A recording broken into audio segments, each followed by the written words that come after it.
The Europeans who lived 500 years ago knew only a very small part of the world. There was a route into the East traveled by merchants who brought back Oriental luxuries. But this journey was long and difficult. Some sea captains began to seek a more convenient sea route around Africa, while others, certain that the earth was round, thought they could reach their goal by sailing west. Christopher Columbus, the first sea captain to look for India and China across the Atlantic Ocean, was an Italian serving the King and Queen of Spain. In the year 1492, he found islands which he claimed for Spain. Thinking they were the East Indies, he called their people Indians.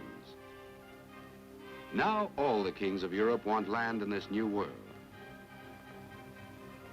In 1497, John Cabot, another Italian, crosses the ocean and claims the territory he discovers for the King of England. In 1500, Cabral, a Portuguese serving his own king, is blown off his course and reaches a southern shore, the coast of what is now Brazil. Sailing from the islands discovered by Columbus, Balboa reaches land which he claims for Spain. He crosses it and looks down upon a great new ocean, the Pacific.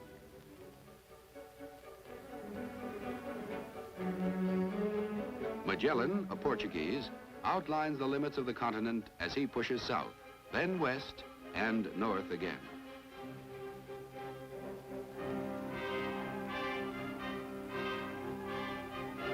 The Italian Verrazzano traces the southern coastline of North America.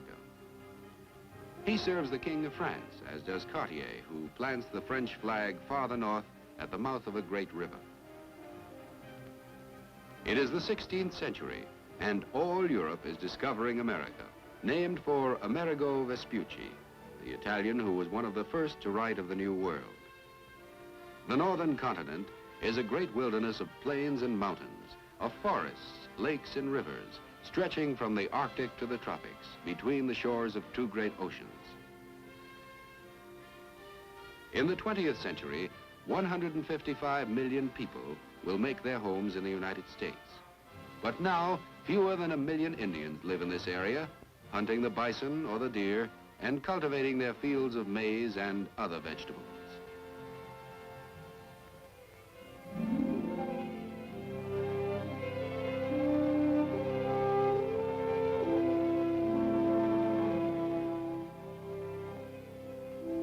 The people of this land make their home in the forests.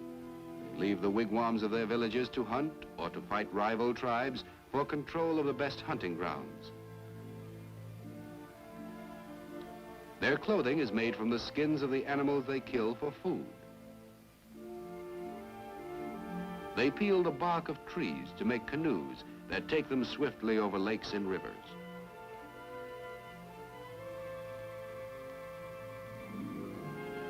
Their tools are primitive, but they have many skills now lost to man. The skills they need for survival in the wilderness.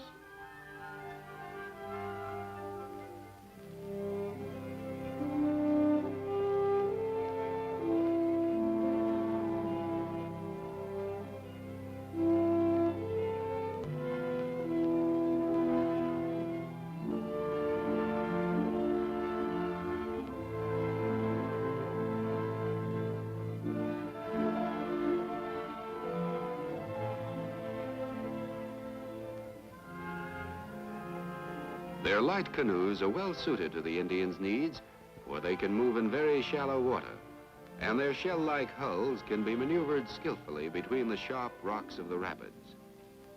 While these men know nothing of the world beyond their shores, they know every turn in their rivers and every pathway through their forests. Spaniards are the first to bring European customs to America. They colonized the island discovered by Columbus, then spread over Central and South America. Churches replace Indian temples.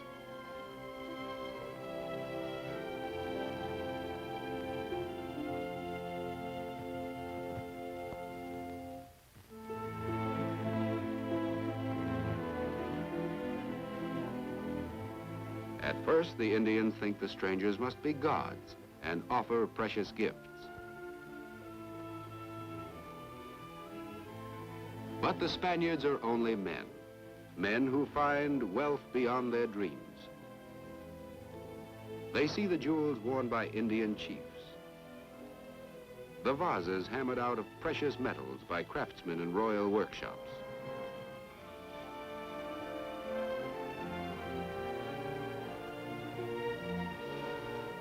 They see gold and silver dug from the earth by Indian miners.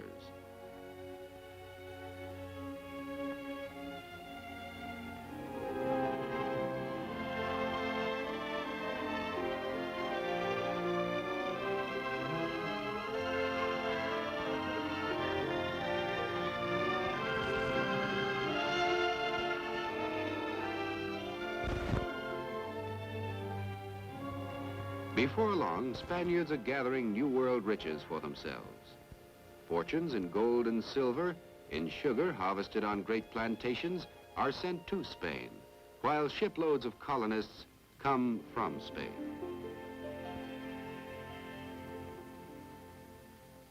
They build towns and settlements and bring old world architecture to the new continent. They teach Spanish laws and customs to the Indians and spread the Christian faith. But European nations grow envious of the wealth that flows from America to Spain. Galleons loaded with rich cargoes are anchored in colonial harbors. They face sudden raids by rival fleets.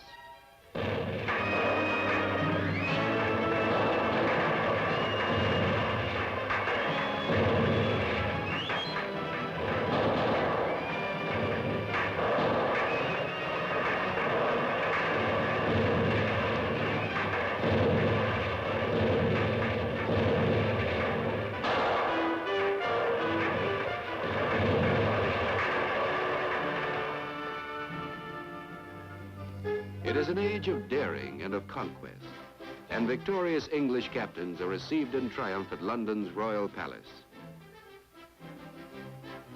Great honors are bestowed upon them for their courage and good fortune.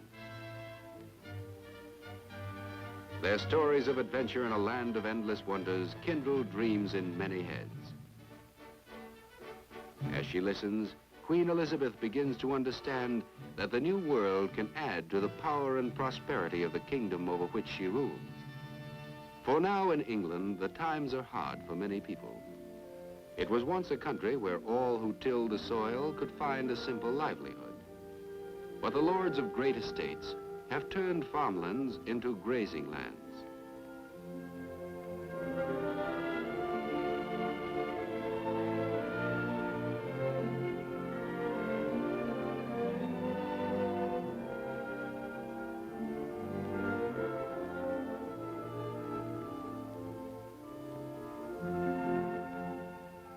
Farmers are homeless and dispossessed in their own land.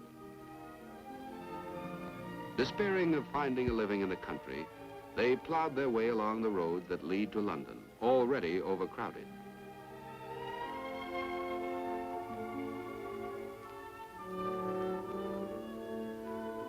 Few newcomers can find work in London's bustling streets, and soon the starving take to begging.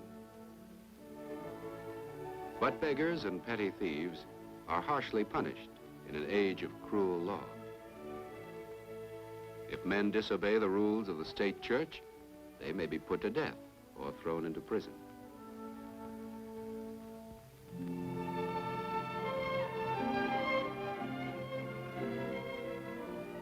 A man of influence at the English court, Sir Walter Raleigh, sees hope for his suffering countrymen in these lands across the sea. Can Englishmen live in the New World? He sends explorers to North America to make detailed reports. They find that northern Indians have no precious metals. However, they raise plentiful crops around their peaceful villages. Tall, waving stalks with ears of golden grain called maize. And tobacco plants, whose broad green leaves the Indians roll and smoke for pleasure. Most plentiful, sweet, fruitful, and wholesome of all the world are the words used to describe the new land of promise. In 1607, a party of Englishmen comes to establish the first settlement. Indians approach them with suspicion, but the strangers offer tools and trinkets in exchange for fresh-killed game. This simple trade is the beginning of a cautious friendship. John Smith, an English captain, takes command when men start off to hunt for gold. He sets them to building shelters and defenses. Soon the food they've brought will be exhausted. They must clear land to harvest their own crops. They must learn from their Indian friends how to raise maize and tobacco. When new settlers, both men and women, arrive to work the fields, and a way is found to cure tobacco, it becomes the colony's most valuable crop for export. Soon Virginia ports are visited by the European trading ships, which have been sailing to Africa, taking on cargoes of captured Negroes and selling them in the Spanish colonies. Now the traders bring the Negroes to the new English colony, and the small farms grow into great tobacco plantations worked by slaves.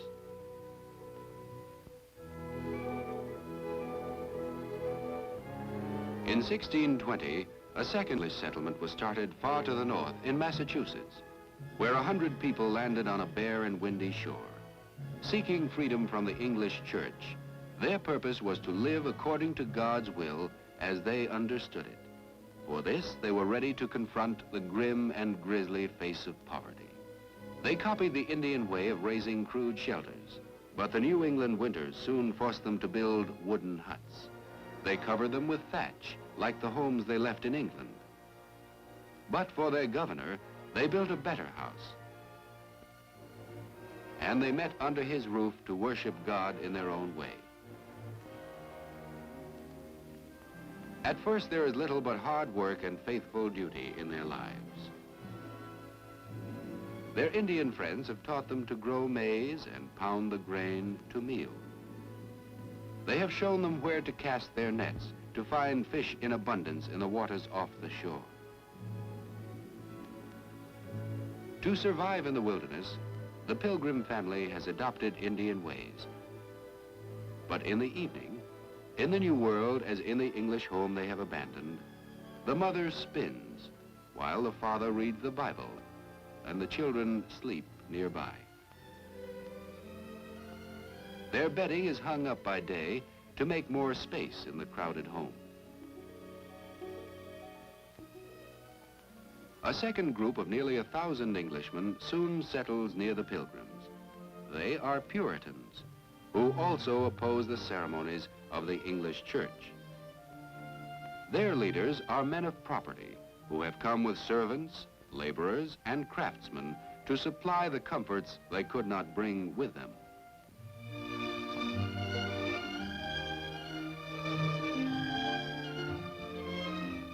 In this colony, religion dictates government. The ministers of the church proclaim the laws and rule the conduct of the citizens. Since they preach that hard work is a virtue, the communities grow rapidly and soon begin to prosper. But to make sure of obedience, the judges impose many of the punishments that drove the Puritans from England. Toiling to win a livelihood from the thin and rocky soil, tightly bound by the rules of their religion, the colonists have few diversions. Their society is centered in their meeting house. Here, ministers teach the religion that shapes town laws passed by the congregation.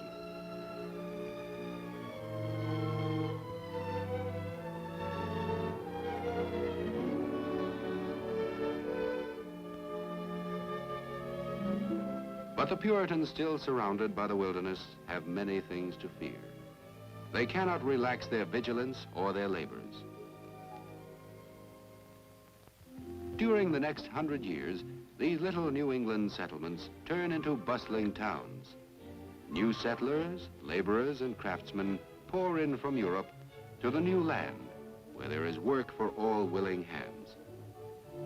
Many New Englanders work in the shipping industry, which grows as the towns turn into ports. The rich forests provide wood for the fishing boats and for the ships of commerce that will sail across the ocean back to England and southeast to the West Indies and Africa. Many skills are needed for the making and handling of new vessels.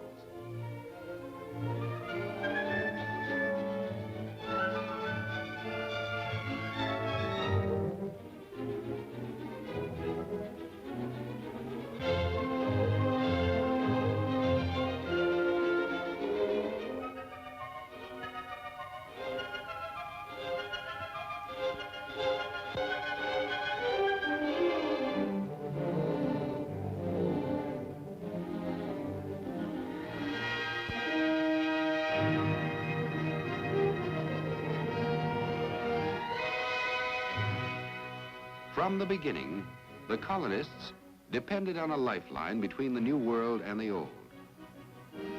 Now their ships carry their produce, lumber, grain, and salted fish to other parts of the British Empire and back to the land from which they came so ill-provided barely 100 years before.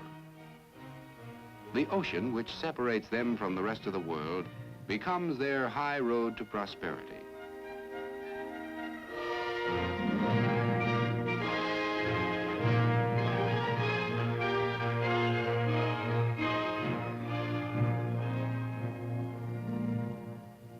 By 1730, a New England merchant can find time from his work to sit for his portrait.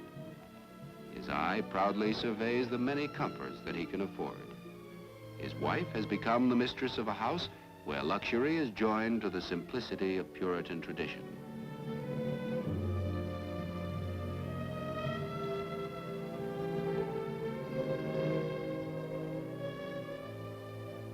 His son was born here and will grow up thinking of this new world as his home, his native land. But it's not only in New England that colonists have prospered. Thousands of European families from many nations have found relative peace and security on this distant continent. For in 100 years, 13 separate colonies have brought civilization to the wilderness.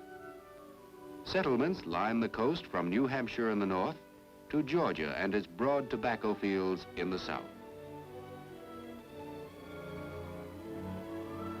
In Virginia, tobacco and the work of Negro slaves have created vast plantations and, for their wealthy owners, the basis for a new kind of aristocracy. From his study, the planter manages the broad and varied industry of his estate. By 1750, the ships that carry his tobacco crops to England also carry his orders for European goods. The furniture of his mansion has been shaped by the skilled hands of old-world craftsmen. But the food and almost all the clothing on the plantation and the tools needed to produce them come out of local workshops. The planter's family leads a life of ease, but not of idleness. For the making of a colony requires industry, vigilance, and the constant search for ways to meet new problems. The planter's son finds the latest theories of European thinkers in the library of his home. For in Virginia, as in the other colonies, new principles of government are being studied. At the same time, the elegance of English aristocracy is carefully cultivated.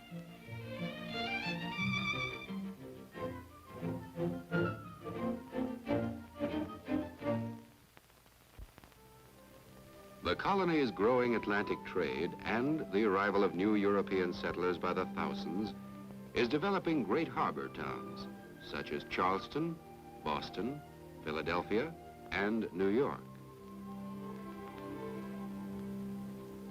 New York, first settled by the Dutch in 1624 and taken over by the English in 1664, now receives the people of many lands who bring their different customs, their skills, their arts, along with their dreams of opportunity and freedom. Building houses that recall ancestral homes in Holland, the New Yorkers create a snug harbor town on the banks of the Hudson and East Rivers. They live in comfort true to their old customs of neatness and cleanliness, surrounded by the things they love. This home in New York looks Dutch and is furnished like homes along the Zuider Zee. But through the years, as Americans are born here, live and die here, it has become an American home.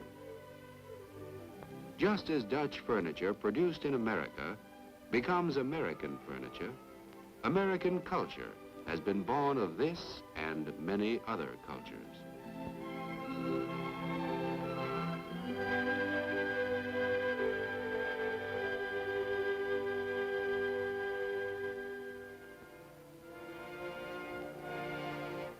Southwest of New York, land had been granted by the English king to William Penn, a leader of the Society of Friends. The Quakers, as they were called, practicing their creed of universal brotherhood, made a pact of friendship with the Indians. Here, through the years, settlers dealt justly with the Indians, and the Indians kept faith with them. The Quakers invited people of other faiths and other nations to join them.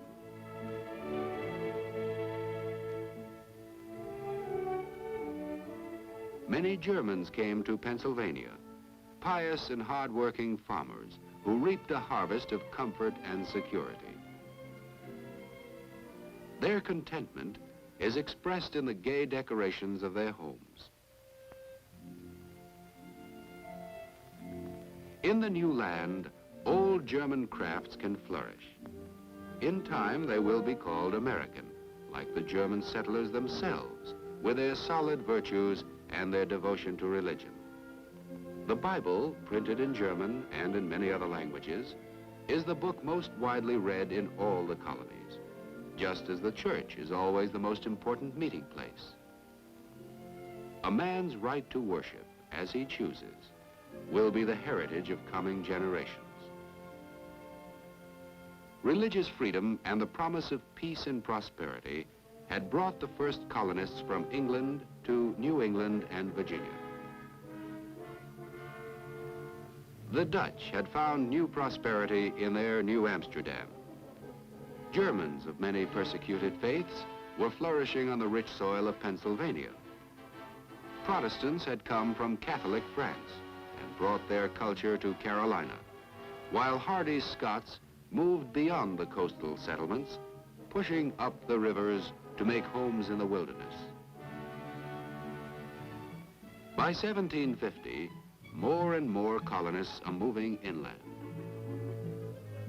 In distant hamlets and on isolated farms, they must rely on their own efforts for all their needs. There are skilled tasks and simple manual tasks to fill long days of work for all.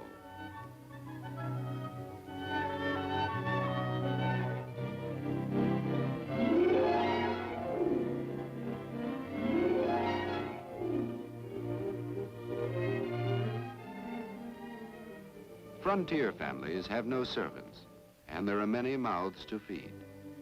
So, resourcefulness becomes part of their character. Gears and pulleys can roast a chicken. Devices like this are the first of many which Americans will invent to meet the shortage of working hands.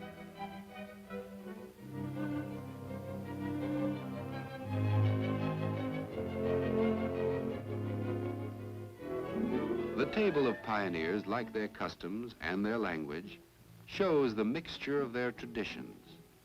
For even the Indians' maize has become part of their daily meals, along with dishes that have English, Scottish, or German names.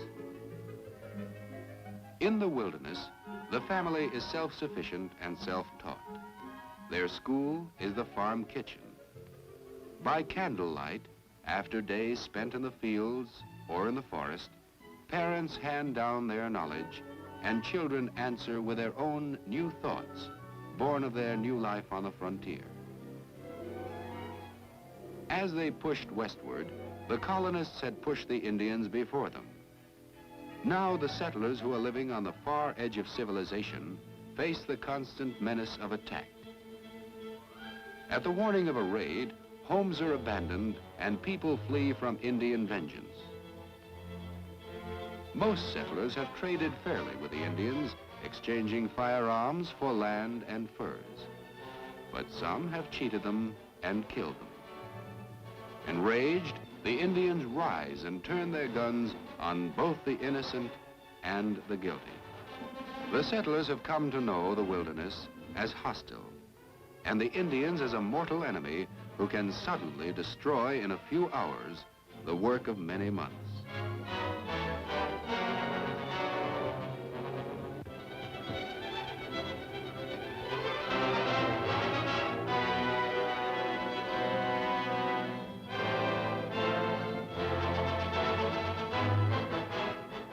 And now, still another enemy appears, for the Indians are often armed and led by Frenchmen.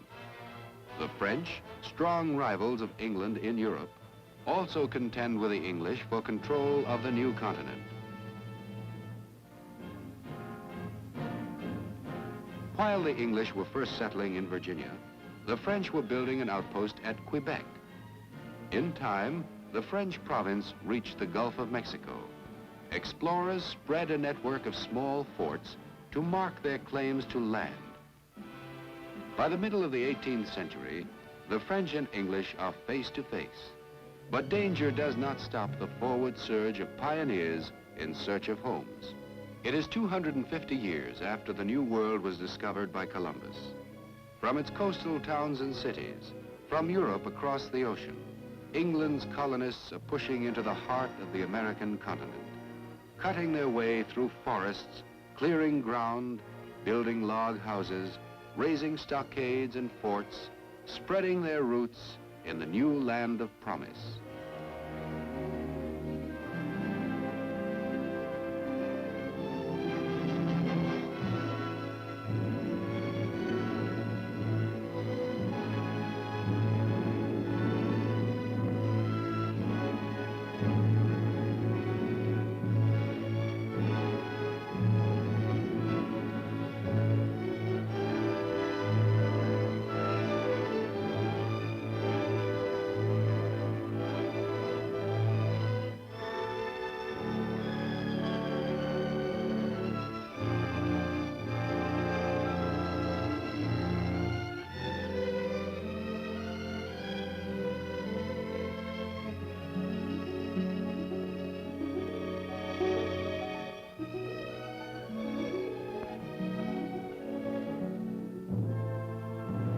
The pioneers keep coming, moving forward in a westward migration that begins in far-off Europe. Men and women of many faiths and many countries are joined in a common adventure for freedom and security. Out of their rich and varied qualities, the continent that lies before them will forge a character, the character of a new people, the character of a new country they are making in the wilderness.